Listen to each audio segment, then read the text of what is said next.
15-year-old boy who fell on an outstretched hand. This is a common mechanism, by the way, called a Fuchs mechanism, standing for falling on an outstretched hand.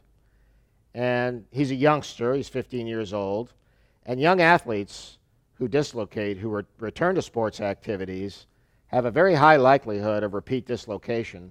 In fact, it's as high as 90% in some series.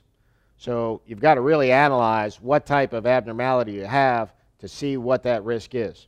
Now, I'm scrolling three images, a fat-suppressed water-weighted image on the left, a standard T2 on the right, and a T1 in the middle. So this is your bone sequence in the center.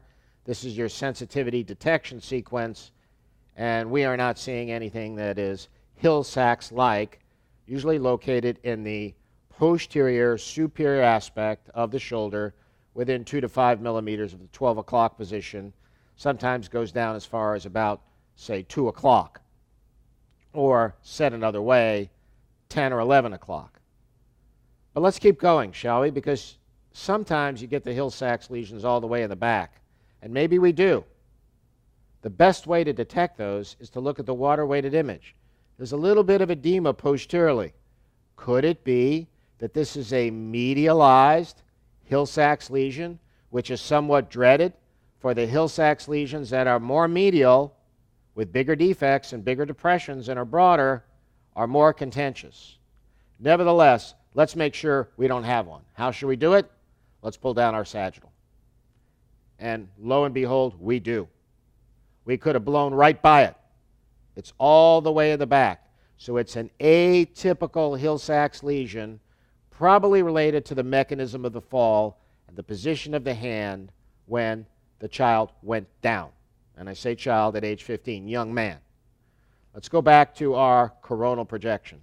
There are a few other signs that we have described in the past. Now, most labral injuries occur from about the equator, what I'll call 3 o'clock position, or anteromid, to 6 o'clock, inferior. And this one is at 6 o'clock. We're right in the middle, in the mid-coronal plane. We should never have linear high signal come all the way through. And what is this high signal doing here? When you have high signal tracking along the medial scapula, it usually means you've interrupted your medial capsule. Or, if it tracks all the way along the scapula medially, you've got to worry about a scapular fracture. That's not the case here.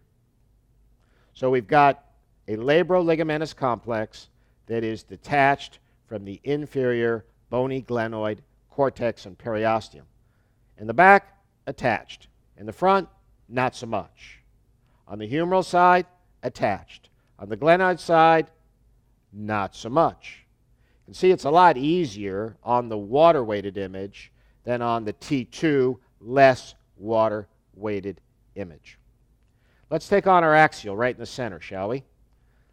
Let's go up high. Up high, we see the superior glenohumeral ligament and the biceps long head takeoff from the anchor. It takes off all the way from the back. Actually, here it is. I apologize. Right there. It takes off from the front. Now let's follow it down. Here's the MGHL, which is more linear. There's the labrum. There's a little space, and that should close down as we go past the equator of the humeral head ball. So let's keep going, shall we? And it's not closing down. I mean, here's our ball. I'm going to draw it for you. Best fit circle. Here's our circle. Right there. When we get past here, we should see no more fissures, right? Let's see where we are. We're way past there. And our fissure is not only still present, it's getting bigger. Let's keep going, shall we? Still there. Still there. Still there, although there's a little periosteal attachment down low. Now the periosteum's off. Now it's on. Now it's off. Now it's on. Let's keep going down. And the tear is still present all the way down at the bottom, correlating with the axillary position. The tear is actually harder to see now. It's still here, much easier to see in the coronal projection. So this is a classic or conventional soft bankered lesion, no bone involvement, no hyaline involvement, no joint involvement. This is the hallmark of the dislocation. Now, repeat dislocations in patients like this occur 3 times more frequently in young boys than in young girls. In contact sports, you can also get it from having the arm in the abduction, external rotation position, and you take a shot to the back of the shoulder. But this one was a Fuchs mechanism of injury. A true Bankert lesion requires disruption of both the labrum, I'm going to draw the labrum in, of both the labrum and either the outside of the labrum or the periosteum. I'll make my lines a different color. How about orange? So disrupting all the way from deep to superficial the labrum, or going through the base of the labrum and out the periosteum, which this one did. Now some of you are wondering, what's a Perthes lesion? A Perthes lesion, first described in 1905, very similar to a Bankert lesion, has one major difference. Now, let me use the same colors again so as not to confuse you. I'm going to go with orange for my labrum. So this is a good one to trace it on, because here we have a little bit of intact periosteum. Now you could see on other slices it was broken. Here's your labrum. You've got this little pouch right here. And filling in the pouch is mucoid inflammatory material that may even expand this a little bit. So you may see a little bit of a pseudomass right there.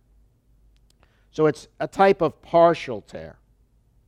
But there is still an area of periosteal attachment to the glenoid rim. In other words, the periosteal sleeve remains attached right there.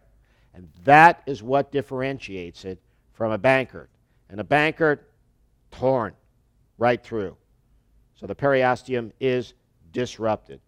Perthes lesions may be subtle in the axial projection.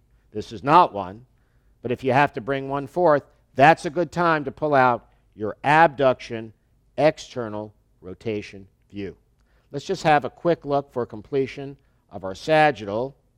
We've already established that there's a subtle Hill-Sachs abnormality. How does the pair of our glenoid look? Pretty good. How does our bone stock look? Pretty darn good. So in summary, classic Bankert lesion, the hallmark of single event collision dislocation, differentiated for your perusal, enjoyment, and educational interest from the Perthes lesion with periosteal sleeve intact.